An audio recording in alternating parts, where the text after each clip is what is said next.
안녕하세요. 정신과 의사들의 진짜 정신과 이야기 뇌부자들입니다.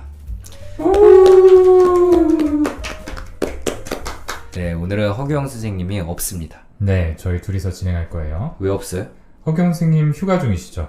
네. 휴가 중인 건 맞나요? 확인되지는 않았습니다. 네, 어디 네. 모처에서 네. 여유를 즐기고 계실 거라고 생각합니다. 네, 사람이 좀 쉬어야죠. 그러니까요. 네, 지난번에 자그마치 해부자들 시간에 제가 쉬었기 때문에 네. 네, 저는 일말의 죄책감을 가지고 있습니다. 그래서 공평하게 다음 주는 제가 쉬려고요. 책 한 권 좀 덜 읽어보겠다고. 아니에요.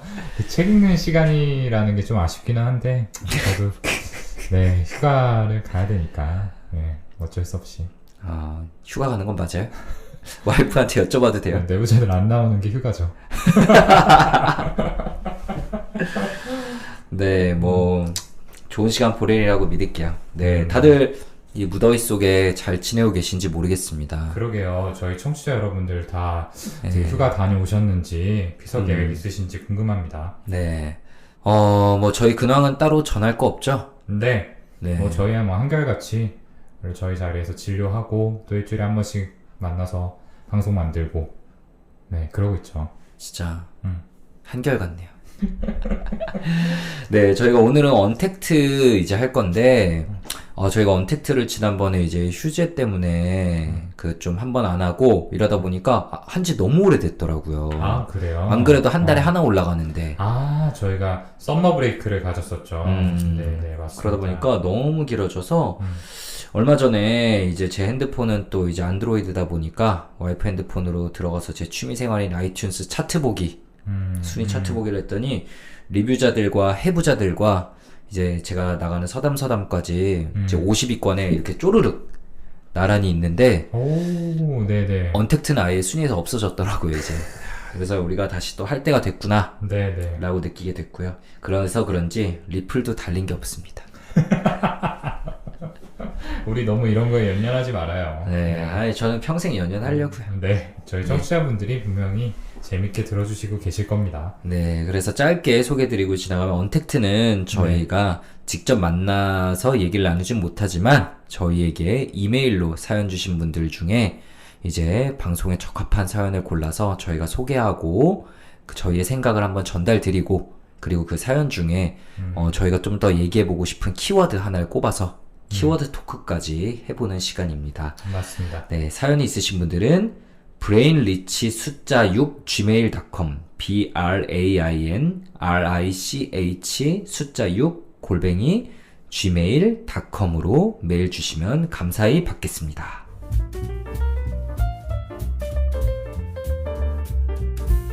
네, 그러면은 이제 좀 잡설은 2명이다 보니까 더더욱 짧게 하고 네. 한번 오늘의 사연으로 바로 좀 들어가 보도록 할게요. 안녕하세요. 저는 31살 여성입니다.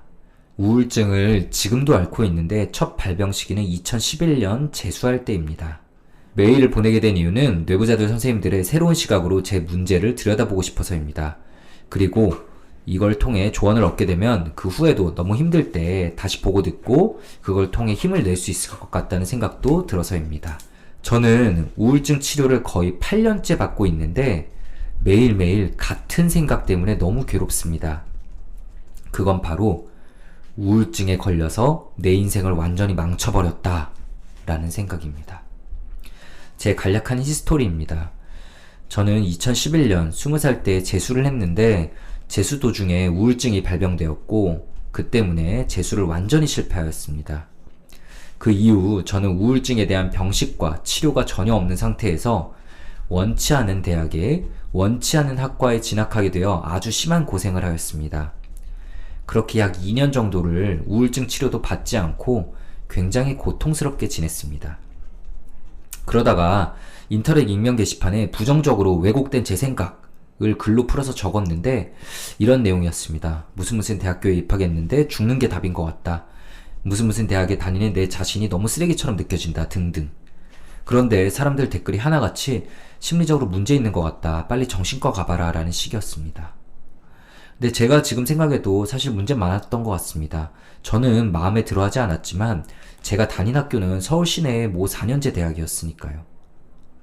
그 댓글들을 보고 처음으로 아, 나한테 심리적, 정신적인 문제가 있는 건가? 라는 생각을 하게 되었고, 그걸 계기로 학교 근처 정신건강의학과에 처음 방문하게 되었고, 방문 첫날 극심한 우울증이란 진단을 받아 지금까지 병원 치료를 이어서 받고 있습니다. 그 이후 우울증 때문인지 적성에 안 맞아서 그런 건지 전공 성적이 너무 안 좋아서 학교 성적이 거의 죽을 썼습니다.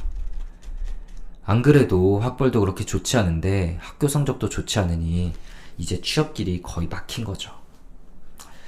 그렇게 겨우겨우 졸업만 간신히 하고 졸업 직후에 바로 노량진으로 이사가서 7급 공무원 시험을 준비했습니다. 그런데 준비 시작 약 8개월 후 우울증이 너무 심해져서 자살 시도까지 하게 되었고, 결국 그 길로 그냥 모든 걸 접고 고향집에 내려가게 되었습니다. 그렇게 집에 내려와서 사기업에서도 일해보고 공공기관에서도 일해보는 등 몇 군데서 일을 좀 하긴 했지만 저 자신은 스스로가 너무 부끄럽고 한심하여서 견딜 수가 없었습니다. 지금은 우울증이 꽤 많이 좋아졌고 이젠 조금 낮춰서 9급 공무원 시험을 준비하고 있긴 합니다. 물론 지금 꽤 회복되어 공무원 시험에 재도전하고 있지만 솔직히 재수도 망한 나 같은 인간이 뭘 할 수 있을까 하는 생각도 좀 듭니다. 저는 남들은 우울증 같은 것도 안 걸리고 재수를 잘해서 목표를 이루고 잘 먹고 잘 사는데 나는 왜 인생에서 아주 중요한 시기에 우울증 걸려서 인생을 망쳐버렸을까? 라는 이 생각을 견디기가 너무 어렵습니다. 왜 저한테만 이런 안 좋은 일이 생겼을까요? 남들은 재수를 성공해서 행복하게 사는데요. 왜 저는 20살 때 우울증에 걸려야 했을까요? 나 자신이 너무 불행하고 불쌍해서 견디기가 어렵습니다. 주변 사람들은 그냥 받아들이라고 얘기하지만 그럼 나 자신이 엄청 재수없고 불행한 인간이라고 생각해야 하는 건가요? 라고 사연 주셨습니다. 네, 사연 잘 들어봤습니다. 네. 사연을 듣는 내내 이 사연자분이 지고 계실 어떤 마음의 짐의 무게가 느껴져서 조금 답답한 느낌이 들었어요, 사실.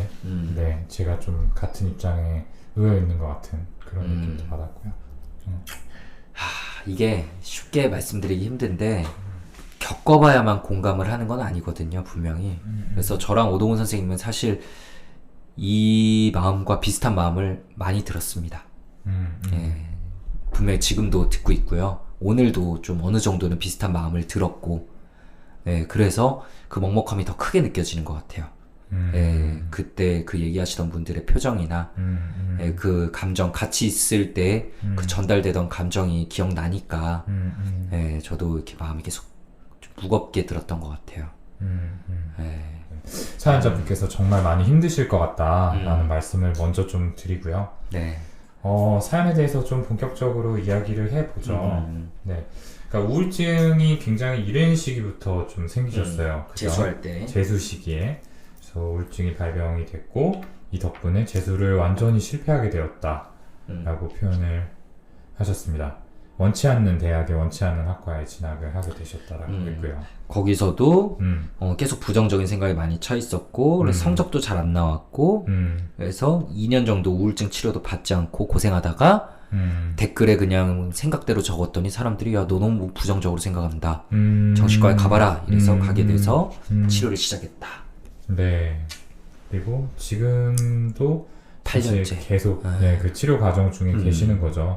중간에는 좀 많이 위험한 상황들도 있었던 것 같아요. 맞아요. 네, 자살 시도까지 네, 하게 공무원 시험 되고. 준비를 하다가 자살 시도까지 하게 되셨다라고 했고요. 저는 혹시 제가 전에 뵀던 환자분은 아니시겠죠. 네, 성함은 아닌데 히스토리가 워낙 비슷한 분이 있어서 사실 그래요? 네, 머릿속에 떠오르네요. 노량진에서 이렇게 시험 준비하시다가 예, 극단적인 자살 시도까지 하고 네, 그래서 결국은 예, 고향으로 내려가면서 저와 치료가 종결되었던 분 얼굴도 떠오르고요. 이런 경우들이 사실 굉장히 많습니다. 자, 어떤 말씀들을 좀 드려볼 수 있을까요? 이분에게는. 일단 지금 많이 힘드실 것 같아요. 근데 많이 힘드실 것 같은 또 이유가 지금 31살이라는데 아무래도 예, 30살 넘어가기 시작하면 다들 굉장히 큰 의미를 부여하잖아요. 지금쯤에는 뭐 다 일어났어야 됐을 것 같고 30살 넘으면은 이제 채용 잘 안 하는 곳도 많으니까 더욱더 큰 부담감을 느끼고 그래서 이분이 엄청 부담감을 느끼실 것 같은데 원래 좀 부담감을 느끼시는 분일 거예요. 그러니까 재수 때 누구나 스트레스를 많이 받는데 그러니까 재수 때 하필이면 우울증이 온 거는 둘 중 하나죠. 혹은 둘 다거나. 그러니까 이분의 뇌가 스트레스에 취약한 뇌이던지 아니면은 똑같은 재수 상황이라도 더 뭔가 결과를 내야만 한다는 압박감을 남들보다 더 받는 분이던지 둘 다던지인데 기본적으로 왠지는 저희가 이 사연만 가지고 알 수 없지만 뭔가 이뤄내야만 하고 그렇지 못한 나는 부족하고 쓰레기다. 가치가 없다. 라고 스스로를 좀 이렇게 뭔가 하쉬하게 보는 스스로를 너무 차가운 시선으로 보는 이런 마음이 내재되어 있는 분이 아닐까 이런 생각이 좀 듭니다. 저는 이제 아마도 과대한 초자 그 중에서도 이제 높은 자기 이상을 가지신 분이 아닐까 싶어요. 그러니까 내가 생각하는 내가 도달해야 되는 나의 모습은 저 높은 곳에 있는 거죠. 근데 그 목표가 너무나 높기 때문에 내가 아무리 어떤 노력을 하더라도 나는 거기에 미치지 못하는 부족한 사람이다 라는 생각을 아주 오래전부터 좀 해오시지 않았을까. 그리고 그 괴리가 결국에는 우울증으로 이어지지 않았을까라는 생각을 하게 됩니다. 네, 이거 진짜 힘들거든요. 저 오늘 진료 보고 가신 분 한 분께서는 매일매일 스스로의 이제 성적표를 매긴대요. 그래서 오늘은 잘했는지 못했는지 그래서 못한 것 같으면 이제 스스로가 너무 쓰레기 같고 힘들어지는 거죠. 우울해지고 그날 이뤄낸 성과가 없으면 또 어떻게 사실 계속 그걸 만들어요. 근데 그분 마음속에도 이제 아까 동훈이가 얘기한 높은 자아 이상 자기 이상 하이 에고 아이디얼이라고 저희가 그쵸. 부르는 그게 내재돼 있을 경우에 이렇게 스스로를 좀 혹독하게 몰아붙이고 자기 비난의 목소리가 좀 커지게 됩니다. 근데 이제 이분 같은 경우는 이제 실제 자신의 모습하고 자기 이상의 차이에서부터 우울증이 왔다라고 유추를 해볼 수 있는데 조금 이 우울증이 오래 지속된 데에는 또 다른 이유가 있는 것 같아요. 제가 느끼기에는 사실 사연자분께서는 조금 어떻게 받아들이실지 몰라서 조심스러운 말씀이긴 하지만 약간 우울증에 좀 머물고 싶어 하지 않았을까라는 생각도 들거든요. 이런 거죠. 그러니까 결국에는 내가 나의 능력 부족 때문에 내가 생각하는 이상적인 지점에 도달하지 못했다라는 생각은 너무나 스스로한테 좀 괴로운 생각이기 때문에 이 원인을 이제 외부에서 찾으려고 해요, 보통은. 그거를 이제 우리가 방어기제 중에서 투사라는 이름으로 부르게 되죠. 근데 이때 투사의 대상이 된 게 우울증이 아니었을까라는 생각을 하게 됩니다. 그러니까 나한테 이 우울증이라는 병이 찾아왔기 때문에 내가 원래는 갈 수 있었던 그 높은 이상에 도달하지 못하게 된 거야 라는 식의 어떤 설명을 나 자신에게 해주는 어떤 설명을 찾은 거죠. 그래서 계속해서 이 우울증의 끈을 좀 놓지 못하고 우울증의 상태에 머물고 있지 않았을까라는 생각도 한편으로는 들어요. 네. 물론 저희가 이제 여러 가지 가능성들을 유추해서 말씀드리는 거니까 당연히 아닐 수도 있습니다. 맞습니다. 가능성들을 예, 네. 말씀드리는 건데 그런 심리들을 꽤 흔하게 만나요. 맞아요. 사실. 꽤나 흔하게 만나고 많은 사람들의 마음속에 그냥 들어있는 마음이에요. 그리고 그게 절대 전부는 아니고 일부씩 영향을 미치는 게 있을 거고요. 실제로 우울증에 걸리면 당연히 집중이 안 되고 머리도 이제 잘 안 돌아가고 에너지도 떨어지고 의욕도 없어지니까 당연히 성적이 떨어집니다. 그래서 더 안 된 게 당연하셨을 텐데 그럴 때 이제 좀 잘 더 못 받아들이시는 거예요. 그냥 여기서도 이제 마지막에도 주변 사람들은 받아들이라고 하는데 나는 못 받아들인다. 아, 내가 지금 이런 상황이라서 안 되는구나. 라고 그냥 온전히 내려놓고 좀 휴식을 취하시는 분들은 우울증에서 회복이 되어서 다시 이제 좀 균형 잡힌 삶으로 돌아와서 공부를 시작할 수 있게 되는데 이제 안 되는 상황에 안 되는 건 내가 부족해서야. 난 더 해야 돼. 아, 이 우울증은 없었더라면, 이런 생각에 계속 사로잡혀서 스스로를 학대하기만 하면 회복되지 않고 길게 가요. 그러니까 이걸 저희가 자주 드리는 비유에 들자면은, 그러니까 다리가 부러진 축구 선수가 예, 그냥 정말 웃없는 사고가 벌어졌구나. 그냥 받아들이고 최대한 재활해야겠다라고 축구 코트를 떠나고 재활만 하고 답답하고 불안해도 재활에만 몰두하고 뒤늦게 돌아와서 제 실력을 보여주는 경우는 있지만 그거 다 안 나왔는데 무리해서 계속 그라운드에서 뛰면은 결국에는 이도 저도 안 되게 되거든요. 그런 케이스일 거라고 저는 좀 추측이 돼요. 아이고, 뭐가 됐든 참 좀 안타까운 마음이 들게 되는데요. 저도 지금 여전히 이 높은 자기 이상에서 좀 벗어나지 못하고 계신 게 아닌가라는 생각이 한편으로 들면서 또 동시에 그래도 예전보다는 많이 내려놓으셨구나 라는 생각도 들었어요. 그쵸. 네. 예. 처음에는 이제 7급 공무원 준비를 하셨다라고 하셨는데 그때는 이제 너무 힘들어서 그만두게 되셨고 지금은 조금 목표를 낮춰서 9급을 준비를 하고 계신다라고 했는데 물론 9급도 굉장히 힘든 시험이지만 사실 이분처럼 우리가 추측하는 게 맞다면은 자기 이상이 높은 분들은 이렇게 목표를 수정하는 거를 참 용납하기 어려워하시는 경우들이 많거든요. 내가 부족한 사람이라는 거를 사실 인정하는 게 굉장히 힘든 일이잖아요. 네. 그렇기 때문에 이 과정이 쉽지 않았을 텐데 일단 이렇게 목표 수정을 하셨다는 것 자체가 마음이 좀 이전과 다르게 움직이고 있다라는 뜻이 아닐까 싶고요. 네. 근데 그럼에도 한편으로 사실 공무원 준비를 계속 하신다는 게 저는 조금 염려스러운 부분이기도 합니다. 네. 스트레스 요인으로 계속 그렇죠. 워낙 많은 분들이 준비하시는 시험이기는 하지만 사실 여전히 경쟁률이 굉장히 치열하잖아요. 전보다는 조금 낮아졌다고 듣긴 했어요. 저도요. 네. 그래도 20, 30대 1 이상을 본다라고 하거든요. 물론 직렬별로 차이는 있겠지만. 그러니까 저는 분명히 이제 또 저희의 말을 약간 곡해서 들으시는 분들도 있을까봐 걱정되는 게 이제 내가 부족한 사람인 거를 인정하는 걸 힘들어한다. 그럼 9급 공무원은 부족한 사람이야? 라고 생각이 이어질 수 있는데 당연히 그런 뜻이 아니고 내 높은 자기 이상이 있는 분들은 마음속에서 그렇게 받아들입니다. 사람들이 이제 사회적 시각으로 볼 때 이렇게 성적 순으로 뭔가 이렇게 딱 위에서부터 아래로 나열하고 그럴 때 내 이상보다 낮은 거는 실패한 삶. 정말 스스로 받아들이기 힘들고 다른 사람들도 나를 부끄럽게 볼 것 같고 이렇게 마음이 흘러가는 거죠. 근데 그럼 이런 높은 자기 이상은 어디서 오는 거냐? 뭐 저희가 항상 기승전 부모님인 건 싫지만 부모님의 영향을 받아서 형성될 때가 되게 많기는 하고요. 그리고 솔직히 우리 사회에도 항상 뭔가 성적이 높은 것이 좋은 거.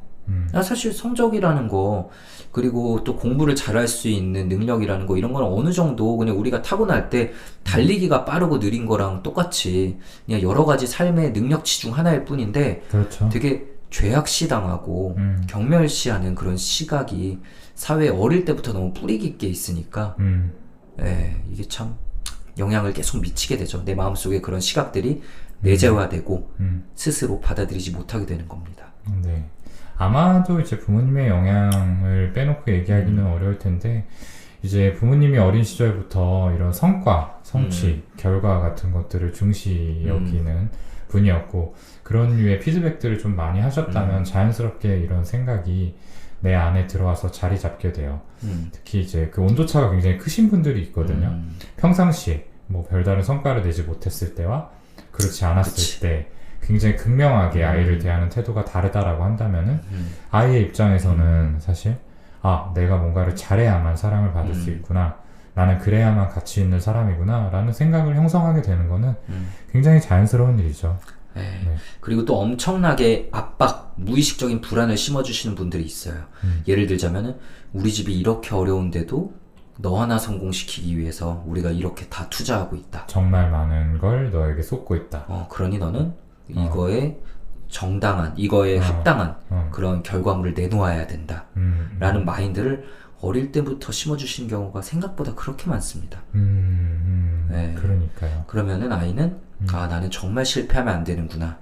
실패하면은 정말 부모님은 나를 이제 뭐 더 이상 바라봐 주시지 않겠구나, 혹은 내가 가치가 없어지겠구나 라는 엄청난 압박감에 시달리면서 이제 살아가게 되죠. 근데 참 저는 이 부모님 말씀을 드리면서 항상 좀 양가 감정이 들어요. 그러니까 부모님이 이제 잘못하신 부분들이 있고 그런 것들을 이제 알아차렸을 때 그걸 비난하고 싶은 마음이 드는 거는 자연스럽죠. 그렇지만 한편으로는 사실 부모님이 나에게 심어준 기억은 이미 지나간 과거고 어떤 식으로든 도려내기 어렵고 우리가 어린 시절로 돌아가서 새로운 경험을 하는 것도 불가능한 일이잖아요. 그러니까 그건 이제 과거의 일은 과거로 맞아요. 흘려보내야 되는 부분들이 있는데 자칫 이런 얘기를 이제 했을 때 이 원망의 대상이 부모님으로 쏠리게 되면서 뭔가 부모님하고의 관계가 급격히 틀어지고 네, 또 거기에 계속 좀 매여 계시는 분들이 맞아요. 생기더라고요. 제가 개인적으로 되게 존경하는 한 분이 있는데 어르신이에요. 저희 부모님 세대뻘인데 얘기를 좀 나눌 기회가 몇 번 있었는데 그분이 한 번에 이런 얘기를 하신 적이 있어요.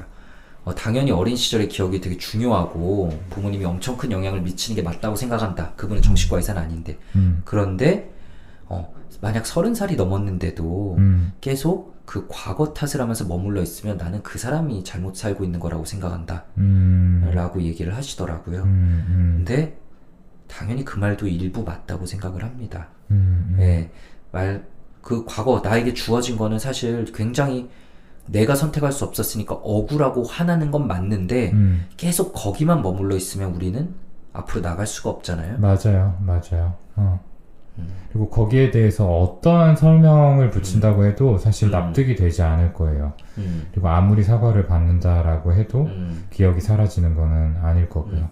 그러니까 정말 강물에 우리가 뭐 돛담배를 접어서 띄워보내듯이 기억들도 이렇게 흘려서 보낼 줄 알아야 되는 것 같아요. 맞아요. 네. 그게 또 우리가 흔히 말하는 이제 회복 탄력성이란 것과도 좀 연결이 되는 것 같습니다. 그냥 금방 잊을 수 있는 거, 다른 걸로 주의를 돌릴 수 있는 거, 그것도 사실은 능력인 거죠. 맞아요. 저는 그 요즘에 강물의 비유를 많이 하거든요. 그러니까 우리의 기억이라는 게 한 자리에 머물러 있는 것이 아니라 계속해서 흘러가는 강물처럼 상류에서 하류로 흘러가는 거죠. 그래서 이미 지나간 일은 이제 하류로 떠나서 더 이상 기억이 나지 않는 것들이 되는 시점이 언젠가는 오고 상류에서는 계속 우리에게 새로운 기억을 만들 수 있는 시간들이 다가온다라는 거를 사실 굉장히 많이 간과하게 되는 것 같아요. 네, 과거에 지나가는 이제 하류 쪽만 바라보다가 상류에서 내려오는 깨끗한 물들을 막상 보지 못하고 그냥 괴로워만 하는 경우들이 너무 많거든요.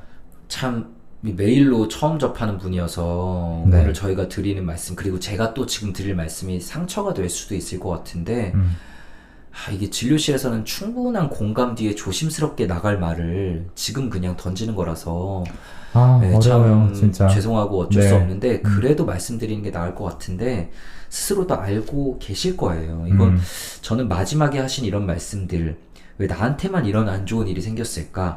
남들은 재수를 성공해서 행복하게 사는데 나 자신이 너무 불행하고 불쌍해서 견디기가 어렵다. 저는 이 마음에는 우리가 공감을 할 수 있지만 절대 동의할 수 없는 말들이라고 생각을 합니다. 이거는 사실 저는 진료실에서 되게 조심스럽게 얘기해요. 좀 친해지고 나면 이건 자기 연민의 마음이라고 여기에 계속 빠져 있으면 절대 안 된다고 좀 그분들께서 저에게 화를 낼 때도 있지만 그래도 말씀을 드립니다. 네, 절대로 본인에게만 이런 안 좋은 일이 생기지 않아요. 절대로 세상에는 훨씬 더 안 좋은 일도 있고요.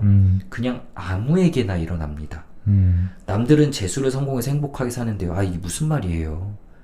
재수 실패하고 3수 실패하고 4수 실패하고 지금 저한테 다니시는 분들도 얼마나 많이 있으신데요. 나 자신이 너무 불행하고 불쌍해서 견디기 힘들다. 저는 자기 연민이 자존감이 너무 깎였을 때 나를 지켜주는 그런 기능이 있지만 이 마음이 너무 머물면 정말로 이제 앞으로 나가기 힘들다고 생각을 하고요. 이 말씀을 말로 전달드리는 게 너무 힘들어서 전에 동훈이한테는 아마 얘기한 적이 있을 것 같은데 병원에 저는 그림을 하나 사놨어요. 이제 바이든 대통령 얘기를 했었죠. 한번 얘기하신 적 그래도 있어요. 또 말씀드리자면 바이든 대통령이 이제 젊었을 때 되게 잘 나갈 때 이제 최연소 뭐 의원이 되고 이랬을 때 성탄절 선물을 사러 나간 아내와 자녀가 교통사고로 사망했다고 합니다. 자녀 한 명은 또 크게 다치고요.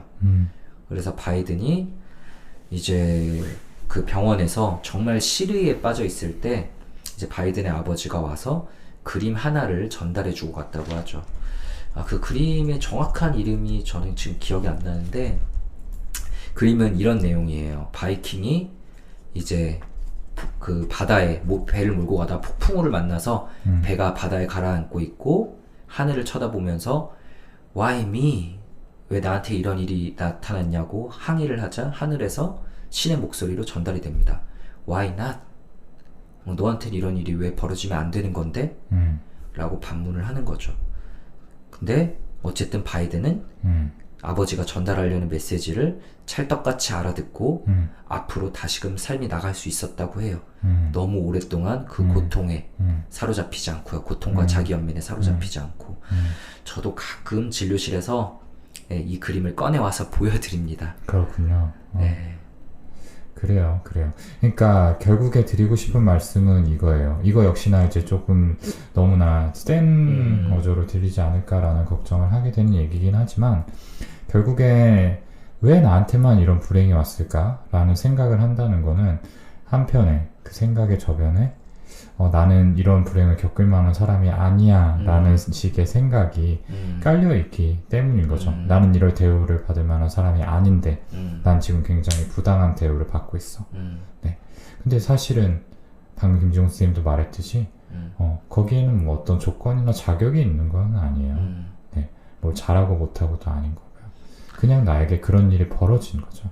사실 저희도 이제 저희는 사실 공부라는 측면에서는 굉장히 이제 사회적인 이득을 본 사람들이기 때문에 이런 말을 드리는 게 되게 조심스러운데 저희에게도 언제든지 그냥 이런 건 찾아올 수 있습니다. 이런 부류는 그건 아무도 알 수 없고 정말 그냥 운인 거죠. 예, 저도 뭐 사실 제가 어렸을 때 예를 들어서 삼풍백화점 저는 그 전날에도 갔었는데 그래요? 예, 저희 어머니는 당일에도 가셨었어요. 예, 정말 사실 위험했네요. 모르는 거죠. 알 수 없는 거고 누구에게나 삶에 그냥 위험한 순간이나 불행한 순간이나 아픈 순간은 그저 찾아옵니다. 그저 찾아오고 그저 그 시기에 걸린 거는 다소 운이 없었고 또한 그 당시에 나는 너무 공부라는 거에 지나친 압박감을 느끼면서 그렇게 될 수밖에 없는 마음 상태를 가지고 있었고 너무 안타깝지만 과거이기 때문에 지금의 나는 거기서 이제 벗어나야죠. 벗어나야 되고 주변 사람들을 그냥 받아들이라고 얘기하지만 그럼 나 자신이 엄청 재수없고 불행한 인간이라고 생각해야 하는 건가요? 아닙니다. 절대 아니죠.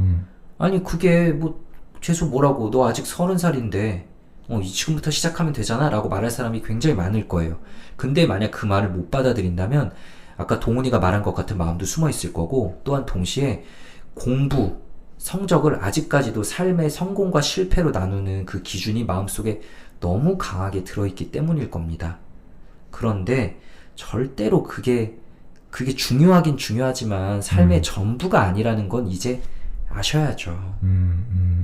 그래요. 저는 한편으로는 좀 프레임을 바꿔봐야 된다라는 생각도 들어요. 저희가 이전에 뭐 해부자들에서 리프레이밍에 대한 이야기들도 했지만 같은 상황이더라도 어떤 식으로 바라보느냐에 따라서 전혀 다른 감정이 발생할 수 있다라는 얘기를 했었죠.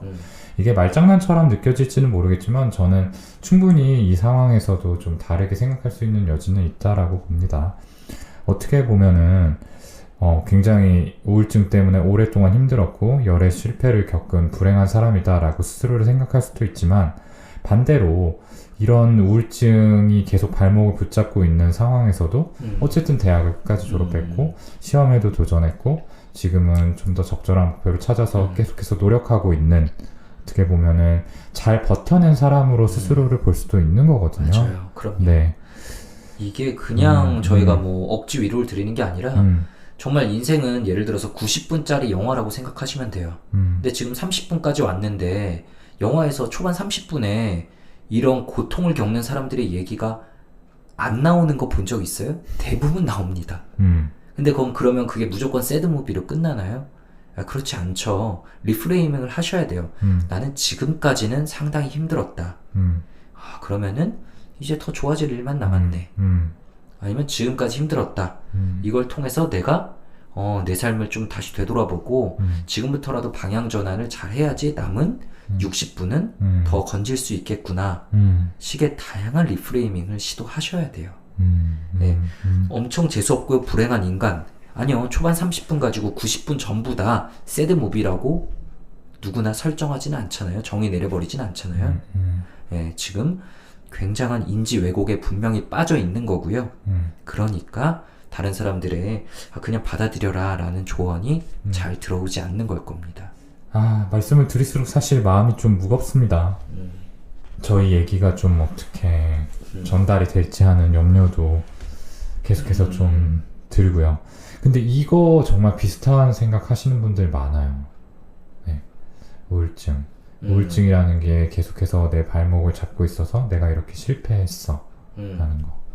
근데 사실 우울증은 뭐 억지로 내가 마음을 먹는다고 해서 떼어낼 수 있는 대상이 아니잖아요. 저는 뭐 너무 안타깝지만 우리가 모래주머니나 뭐 납주머니 같은 거를 차고 달리듯이 일정한 핸디캡을 가지고 지금 뛰고 있다 라고 생각을 해야 된다고 생각을 합니다. 이걸 아무리 벗겨내기 위해서 노력을 하고 시간을 들인다라고 해서 그것들이 벗겨내질 수 있는 거는 아니에요.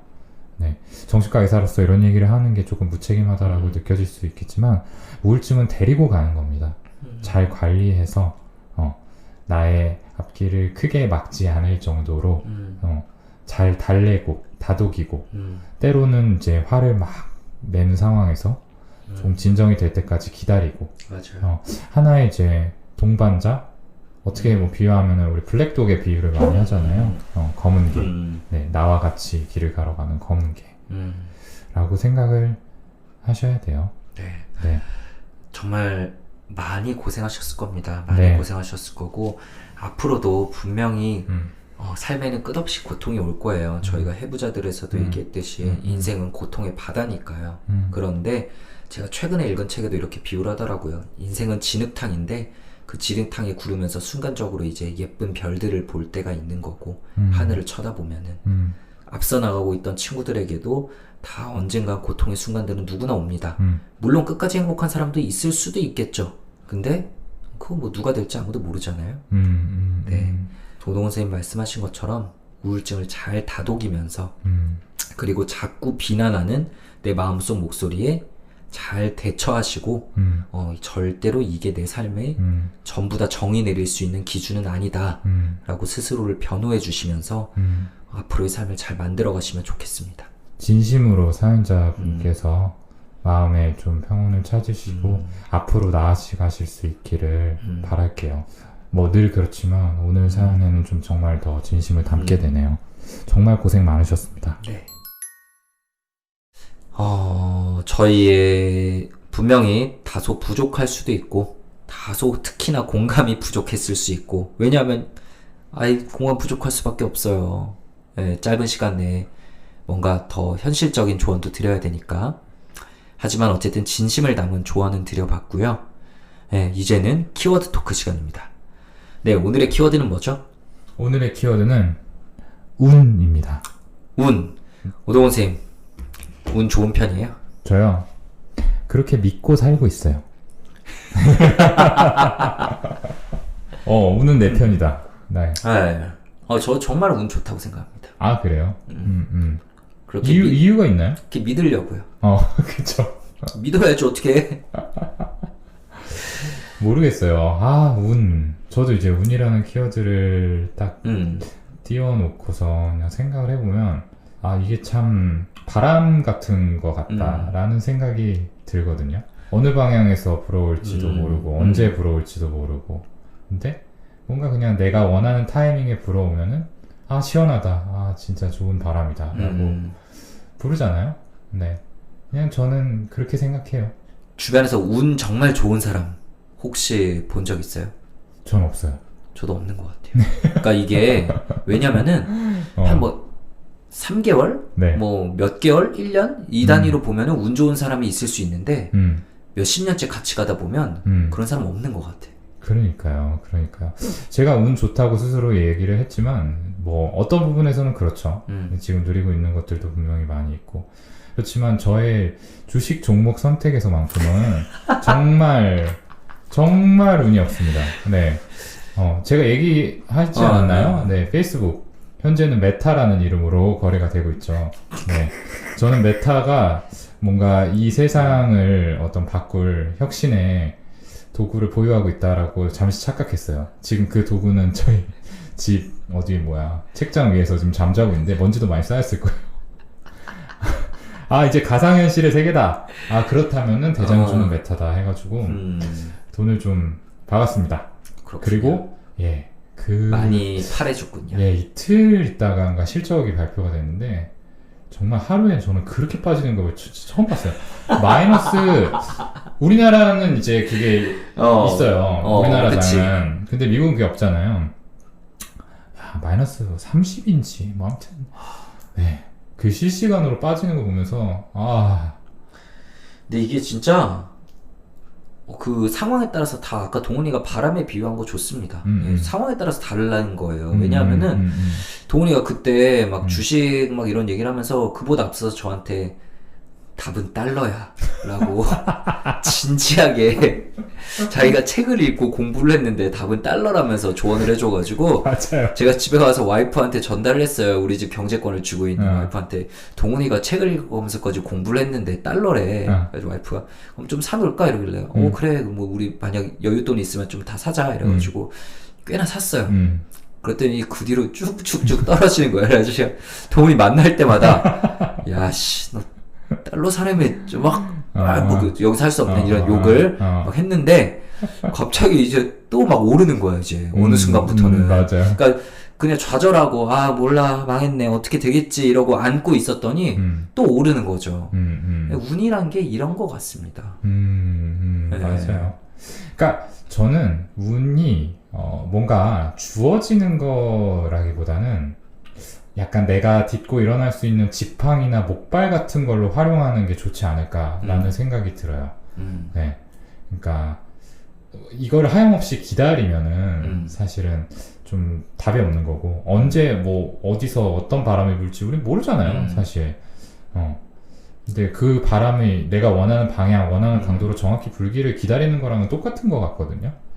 그런 건 어떻게 생각해요? 가끔 진짜 우리 이거 확률상 말도 안 되는 일이 이렇게 벌어지는 건 이거는 운으로밖에 설명할 수 없지 않나? 라는 순간들이 있잖아요. 막 역대급 행운이나 역대급 불운 막 이런 거. 쟤는 재수가 없어도 저렇게 재수가 없지? 라는 순간들이 가끔 삶에 터지잖아요. 그런 건 또 어떻게 생각해요? 그렇죠. 그런 경우가 있죠. 근데 저는 좋은 쪽에는 포커스를 맞추고요.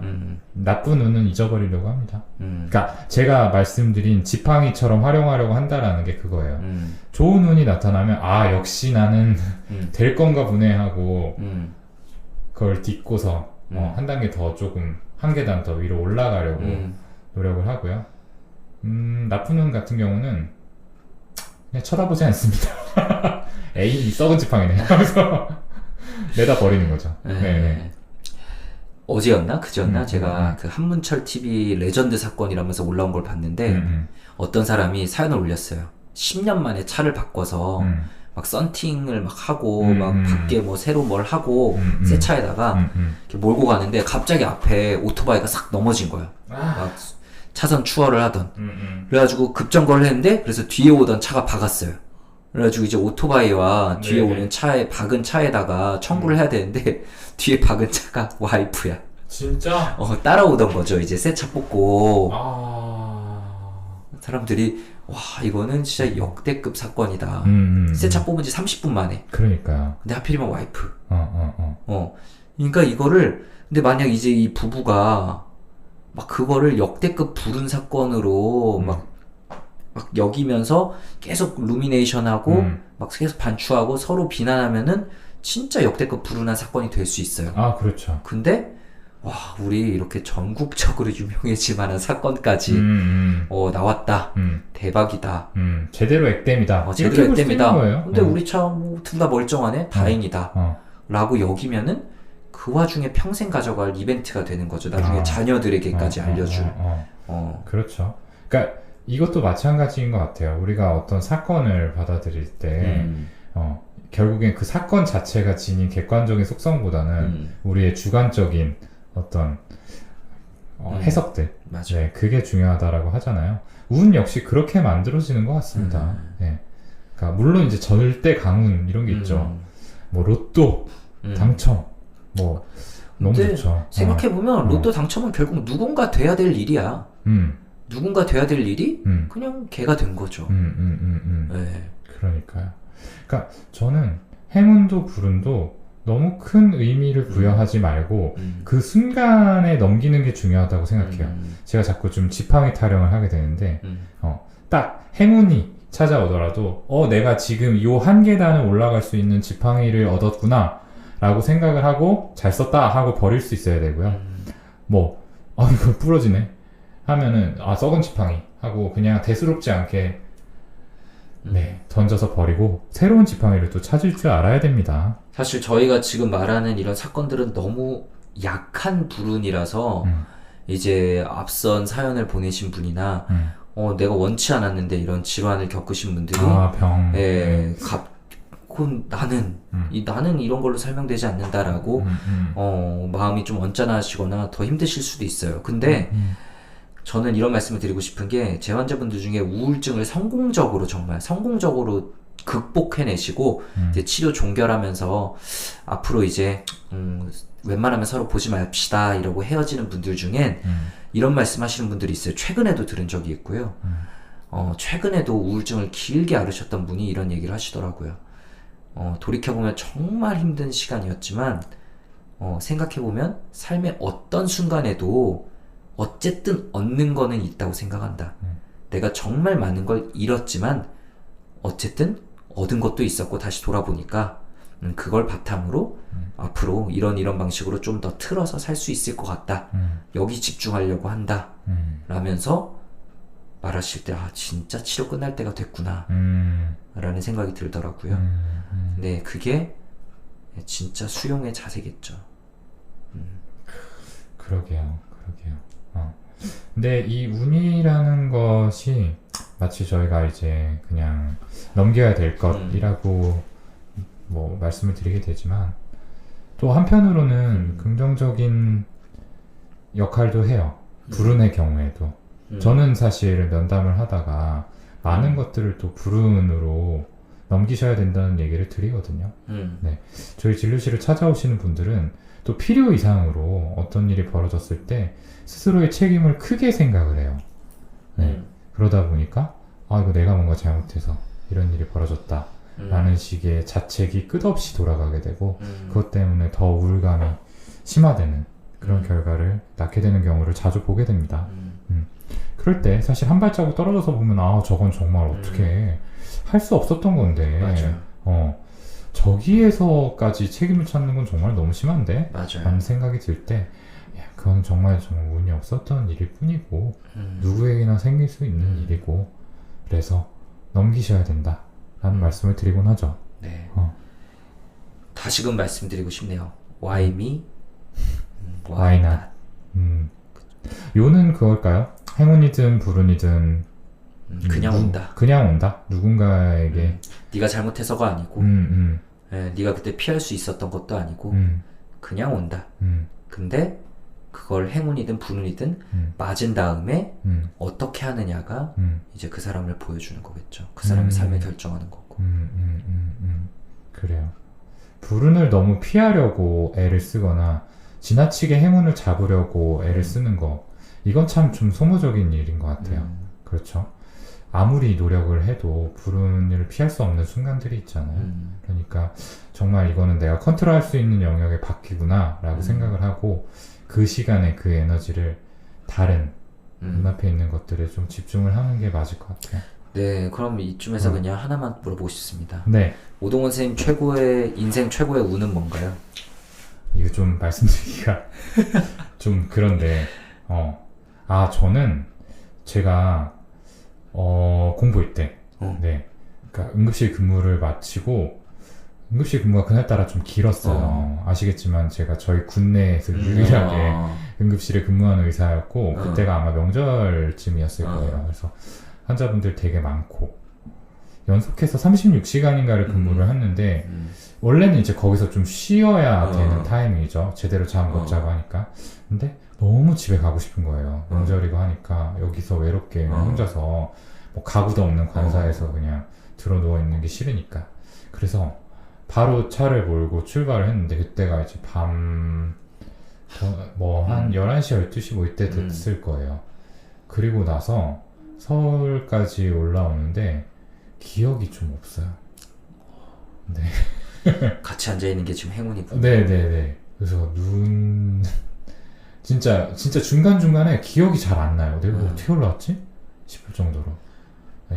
반은 자면서 올라왔던 것 같은데, 실제로 이렇게 잔상처럼 제가 이렇게 도로에 구조물 같은 거를 몇 개 치고 간 기억도 나거든요. 왜 그 빨간색 꽃갈콘처럼 생긴 거 있잖아요. 그거 이렇게 팍팍 이렇게 치고 지나가고, 정신 차리고. 네, 저는 그게 개인적으로 제 인생 최대의 행운이 아니었나. 거기서 죽지 않았던 게. 너무 다행입니다. 네. 네, 본인도 안 다치고 다른 사람도 안 다쳐서 네. 너무 다행이고. 그러니까요. 뭐 제가 죽는 건 둘째치고 피해를 주는 것도 참 큰일이니까. 그렇네요. 정말 다행이네요. 네. 김지국 선생님은 뭔가요? 너무 많은 것 같아요. 생각해보면 아까 얘기한 삼풍백화점도 그렇고 저는 그 무너지는 전날에 저희 어머니가 저한테 이제 빵 사러 가자 그 시간대쯤에 했더니 제가 좋아하는 만화를 할 때였거든요. 그래서 이거 봐야 된다, 내일 가자라고 했더니 어머니께서 가차없이 TV를 끄고 저를 데려가셨는데 그래서 내일 갔다면 이런 생각도 들고. 네, 저희 어머니는 당일에도 가셨다가 네, 주차장에서 정말 어이없이 다른 차와 접촉사고가 있어가지고 네, 되게 기분이 나빠진 상태로 나오셨는데 그게 없었으면 뭐 그러니까 정말 위험한 일이 벌어졌을 수도 있고요.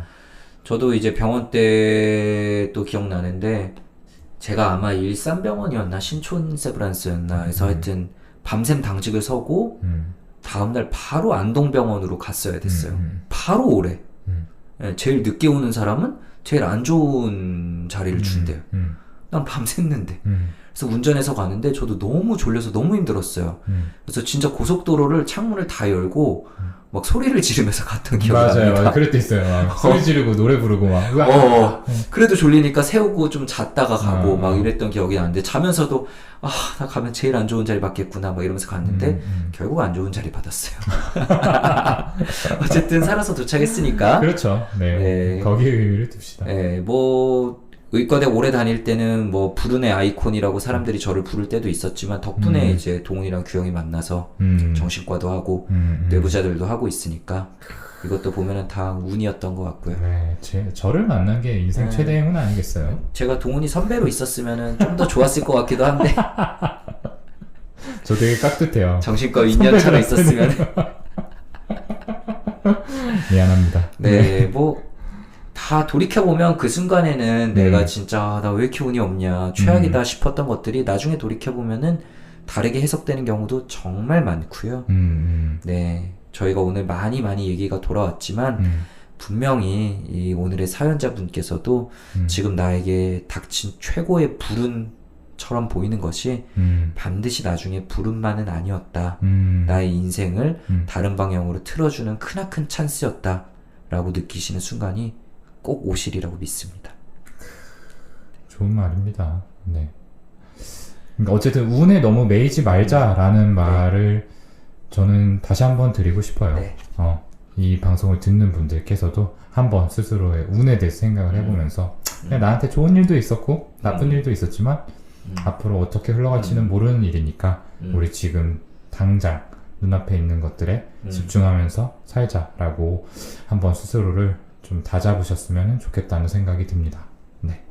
네, 오늘 언택트 시간은 여기까지입니다. 다시 한번 정말 어려운 사연 보내주신 사연자분께 감사의 말씀을 전하고요. 네. 사실 이 방송을 좀 곱씹어 들으시고 싶다라고 저희 메일에도 적어주셨는데 저희가 그렇게 따뜻한 말씀을 드리지 못하지 않았나라는 생각이 들어서 한편으로는 좀 죄송한 마음도 있습니다.